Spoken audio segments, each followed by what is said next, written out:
我哋近日發現宣傳車喺香港咧係越嚟越受歡迎，亦都係因為春季同埋夏季嘅來臨咧，佢嘅需求係越嚟越大。咁其實宣傳車係有啲咩好處呢？首先係曝光率高，汽車可以停又或者巡遊喺一啲繁忙嘅路段又或者商業區。最受歡迎嘅咧就係旺角又或者銅鑼灣。第二就係目標受眾可以好準確，例如你喺觀塘開一間新嘅健身室，你就可以安排廣告車喺嗰邊巡遊。第三就係機動性高，唔似得一啲固定位嘅廣告牌，廣告車可以靈活調整路線，可以配合活動展覽又或者一啲開幕儀式。最後就係佢成本都係比較低，咁通常傳統嘅廣告牌咧，尤其是係一啲旺區咧，佢嘅價格係比較高。但係咧，流動車你就可以當佢係一塊流動嘅廣告牌，喺同樣呢啲旺區度都可以做到同一個效果。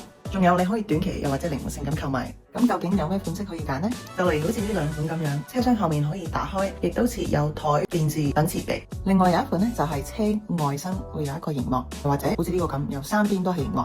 然後亦都有呢一款好得意嘅，後面係一個夾公仔機。香港其實都有多個宣傳車嘅供應商，選擇亦都唔止得呢幾款。有興趣嘅可以同我哋嘅專家聯絡，我哋會因為你嘅需求揾到適合你嘅廣告車。